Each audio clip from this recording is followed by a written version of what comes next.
नमस्कार साथियों, मैं सनाफ मल्लाह विनोद कुमार साहनी, गोंडा उत्तर प्रदेश। साथियों, 25 जुलाई को वीरांगना फूलन देवी जी की शहादत दिवस के रूप में हम मनाते हैं और फिर उनके जीवन से जुड़ी अनेक चर्चाएं होना लाजमी है, होती भी है और उन चर्चा परिचर्चा में बढ़ चढ़ के बहुत सारी बातें उनके बारे में एक दूसरे को जानकारियां प्राप्त होती हैं। साथियों, पूरे देश में, पूरे विश्व में उनकी शहादत दिवस पर कार्यक्रम किए जा रहे हैं, उन्हें श्रद्धांजलि दी जा रही है। ये बहुत अच्छी बात है और उसी चर्चा में आगे बढ़ते हुए एक बात निकल के सामने आती है। कई बार अपने लोग यह सवाल करते हैं कि फूलन देवी को कम उम्र में शादी कर देने के दोषी उनके माँ बाप। साथियों, बता दूं, ऐसा नहीं है। दौरान फूलन देवी की शादी कम उम्र में की गई थी, उस दौरान आपके दादा दादी की भी शादी उसी उम्र में की गई होगी, आपके माता पिता की शादी भी उसी उम्र में की गई होगी। जानते हैं क्यों? क्योंकि उस दौरान इस देश में सामंतशाही व्यवस्था अपने चरम सीमा पर थी। हम गरीब शोषित पीड़ित समाज के लोगों का ना तो कोई नेता था, ना कोई रहनुमा था, ना कोई अधिकारी कर्मचारी था। हम जहाँ भी जाते थे प्रताड़ित ही किए जाते थे, क्योंकि हर साख पे उल्लू बैठे थे। चाहे न्यायिक प्रक्रिया में हम जाते थे, शासन प्रशासन में हम जाते थे, हमें न्याय नहीं मिलता था। हम न्याय मांगने जाते थे, हम कूटे पीटे लूटे जाते थे, हमें न्याय नहीं मिलता था। जबकि सामंतशाही व्यवस्था के लोग उसी कानून का दुरुपयोग करके हमें फर्जी मुकदमों में फंसा देते थे, अगर हम उनके कहे अनुसार उनकी गुलामी नहीं करते थे। वह दौर था जिस दौर में लोग अपने घर पे अपनी चारपाई पे नहीं बैठ सकते थे, अपने रिश्तेदार को, यहाँ तक कि अपने दामाद को अपनी चारपाई पे सामंतशाही लोगों के सामने नहीं बिठा सकते थे। उस दौर में हर कोई, उस समय एक रीति रिवाज चलता था, गौना। शादी के बाद किसी की 9 साल के बाद गौना होता था, किसी का 11 साल के बाद, किसी का 7 साल, 5 साल, 3 साल, 1 साल।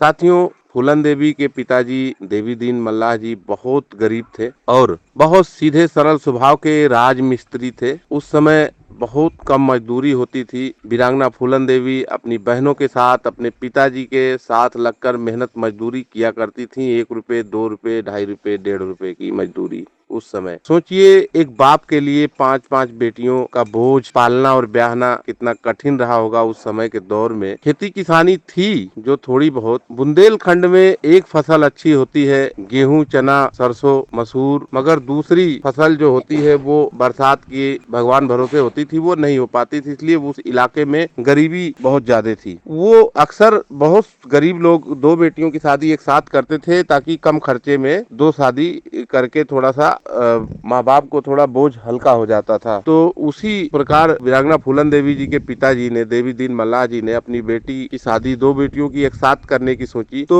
ये वादा था जहाँ पे उनकी शादी की गई पुत्तीलाल के घर वालों से कि हम 7 साल में गौना करेंगे। मगर शादी के बाद वो लोग 1 साल बाद तुरंत दबाव डालने लगे गौना के लिए और ये कहे कि अगर शादी नहीं करो, गौना नहीं देते हो तो हम दूसरी शादी कर लेंगे। उनके पिताजी ने सोचा कि घर बार अच्छा है। उस जमाने में बाबू गरीबी जो झेलते थे, वो गरीबी से निकलने का कोई न कोई यत्न सोचते थे। लोग कहते थे हम गरीब हैं, हम कमा के किसी तरह काटेंगे। बेटी को अगर अच्छे घर में कर दिया तो बेटी थोड़ी बेहतर पोजीशन में चली जाएगी। उन्होंने कहा अच्छा घर बार है, खेत मकान है और रिश्ता ना टूटे, और इसलिए उन्होंने विदा कर दिया कलेजे पे पत्थर रख के अपनी फूल सी बेटी को। और पुत्तीलाल, जो कि हैवान किस्म का आदमी था, आज भी जिंदा है, उसकी शक्ल देखने पे नफरत होती है। जो उसने व्यवहार किया, फूलन जी वापस आई और उनके घर परिवार में उन्हीं कारणों से उन्हीं को दोषी घर के लोग, माँ बाप ने तो नहीं ठहराया, मगर समाज के जो ठेकेदार हैं उन लोगों ने या उनके मनचले आवारा लड़कों ने उनकी गलती नियतों का जो शिकार हुई, उनसे 2-4 हुई, उन सबको भी सबक सिखाते। उनके अंदर जो बागी तेवर था, बागी का मतलब होता है बर्दाश्त नहीं करना, बागी का मतलब होता है जुल्म जास्ती को जो बर्दाश्त न करे वही बागी होता है, और जो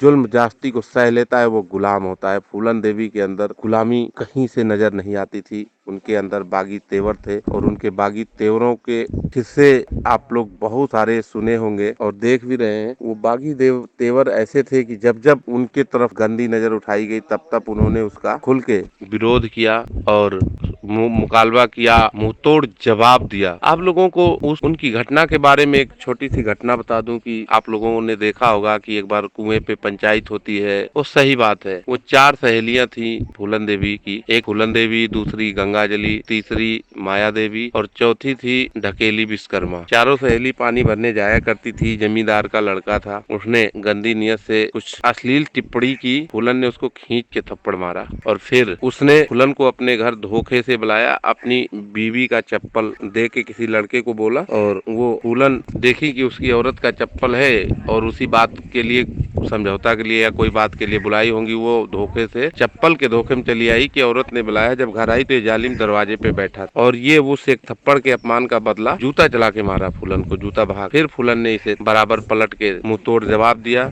उसी की पंचायत हुई। पंचायत में मुंह देखी पंचायत का दौर शुरू था और फूलन को ही दोषी माना गया और मतलब गलती न होते हुए भी गलती निकाल के अपमानित किया गया। ये बात फूलन को कतई उनके दिल और दिमाग को झकझोर दी कि जिस मोड़ पे भी हम गए, हमारी गलती न होते हुए भी हमें ही गुनहगार बनाया गया। और वह उस वक्त अपनी बहन के घर चली गई थी। उसी दौरान उनके ताऊ के लड़के मैया दीन के घर कुछ डकैती जैसी घटना होती है, जबकि फूलन को पता भी नहीं था कि डाकू कौन होते हैं, बंदूक हथियार क्या होता है। उस मुकदमे में फर्जी मुकदमा उनके ताऊ के लड़के मैया दीन ने 16 दिसंबर 1978 को लिखाया था। पहला मुकदमा फूलन देवी के ऊपर। शायद उस वक्त उनकी उम्र 13 वर्ष थी और जब वो फर्जी मुकदमे में पकड़ के थाने लाई गयी तो पुलिस वालों ने भी जास्ती करने का बहुत कोशिश की, पर एक बुजुर्ग दरोगा जी थे, शायद यादव समाज के थे। उन्होंने फूलन की माँ से कहा कि आप यहाँ से मत जाना और 2-3 दिन तक उनको थाने में रखा गया। उसके बाद उनको जेल भेजा गया। फूलन जी को जेल से जब उनकी जमानत जिन्होंने लिया, उन लोगों ने भी जमानत के पैसे और अपनी जमानत कराई में अपने हवस का शिकार बनाने का सोचा और फूलन को ये कतई बर्दाश्त नहीं था। उनको भी उन्होंने जवाब दिया। अंततः बागी बनने से पहले वो अपने घर पे ही थी और उन्हें जो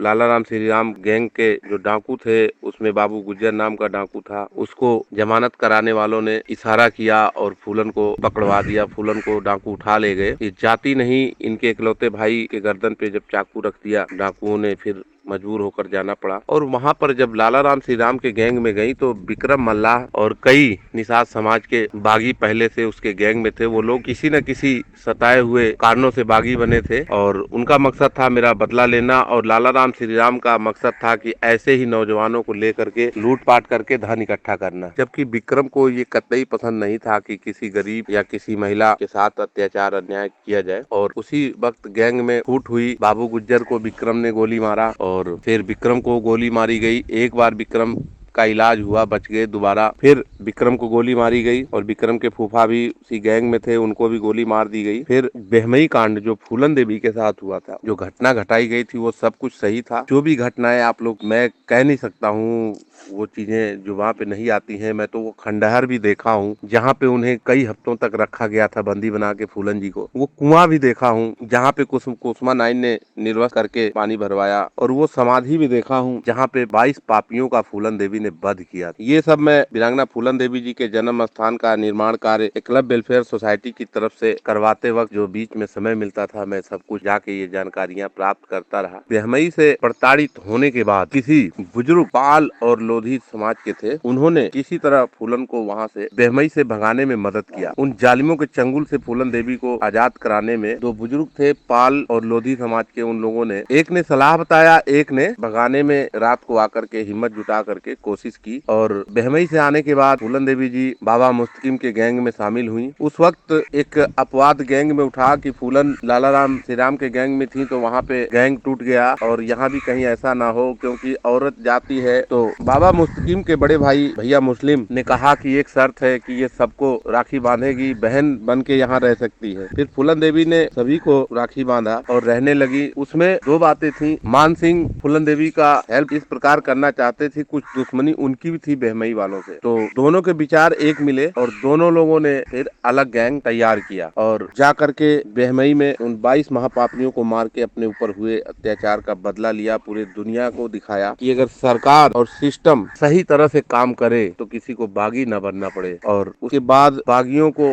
इनकाउंटर करने के लिए उत्तर प्रदेश सरकार ने बहुत कोशिश की। जिंदा या मुर्दा बागी मान सिंह, बागी फूलन और जितने भी लोग थे, लगभग छोटे बड़े मिलाकर 84 गैंग 80-84 गैंग थे। उत्तर प्रदेश की पुलिस पकड़ न पाई। मध्य प्रदेश, एक पत्रकार थे श्रीवास्तव, दिल्ली से आए और उस पत्रकार ने जा करके बागियों से बातचीत की और इंदिरा गांधी तक ये बात पहुंचाई गई। फिर राजेंद्र चतुर्वेदी, जो मध्य प्रदेश के तत्काल एसपी थे मुरैना भिंड जिले के, वो आए और बागियों से मिले और इनकी शर्तें रखी गई। शर्त के अनुसार इन लोगों ने मध्य प्रदेश में जाके अर्जुन सिंह की सरकार, अर्जुन सिंह मुख्यमंत्री थे, आत्मसमर्पण किया और स्पेशल जेल, यानी बिल्कुल खुली जेल, जैसे उच्च अधिकारी या बड़े ओहदे के लोगों को रखा जाता है उस तरह के जेल में इन लोगों को रखा गया। इन लोगों की शर्त थी कि जो भी उत्तर प्रदेश के मुकदमे हैं वो वहीं मध्य प्रदेश में चलाए जाएं। जब तक ये लोग जेल में रहे, जेल में ही इन लोगों की अदालत लगती रही और इन लोगों की तरफ से सरकारी वकील पैरवी करते थे और जेल में ही कोर्ट लगती थी। जज और वकील सब जेल में ही सब लोग जाते थे और जिनकी जिनकी सजा पूरी हुई सब लोग रिहा किए गए। साथियों, फूलन को रिहा कराने के लिए समाज आंदोलित था और उस समय निषाद समाज के, कश्यप समाज के नेता थे बाबू मनोहर लाल। मनोहर लाल जी की अगुवाई में तमाम निषाद समाज के लोगों ने उनके आह्वान पर लखनऊ का हजरत बेगम महल पार्क भर दिया। जब निषादों की भीड़ को देखा तो मुलायम सिंह को लगा कि राजनीति में एक बेहतर पारी खेली जा सकती है और मुलायम सिंह ने फूलन देवी की रिहाई करवाया। लेकिन इसका सबसे अधिक श्रेय अगर किसी को जाता है तो बाबू मनोहर लाल, जो उस वक्त निषाद समाज के बहुत ही संघर्षशील नेता थे और जमीनी नेता थे। मुलायम सिंह जी ने फूलन को संसद में पहुंचाया और संसद में रहते हुए वीरांगना फूलन देवी जी तमाम यात्राएं की, विदेशों की, और देश विदेश में हर जगह उनका सम्मान हुआ। उनके जीवन की अनेक कहानियां हैं साथियों, जो कि बहुत लंबी कहानी हो जाएगी। अभी तक इतना ही। और वीरांगना फूलन देवी जी की प्रतिमा जो उनके जन्म स्थान पे लगने जा रही है, जिस जगह पर अपनी माँ की कोख से धरती की गोद में वीरांगना फूलन देवी अवतरित हुई थी, बिल्कुल उसी जगह एकलव्य वेलफेयर सोसाइटी के द्वारा भवन निर्माण करा दिया गया है। प्रतिमा लगने वाली है और एक भव्य प्रतिमा। फूलन देवी जी की माँ से जब मैंने पूछा कि अम्मा कैसा लग रहा है, अम्मा ने कहा कि मेरी बिटिया, मेरी चिड़ैया वापस आ रही है। जहाँ पैदा हुई थी वहीं वापस आ रही है फूलन, और जब तक फूलन देवी रहेगी, जब तक गांव के लोग रहेंगे। साथियों, अगली कड़ी में हम फिर मिलते हैं। तब तक के लिए नमस्कार। जय महर्षि कश्यप, जय वीरांगना फूलन देवी, जय वीर एकलव्य, जय भारत, जय संविधान।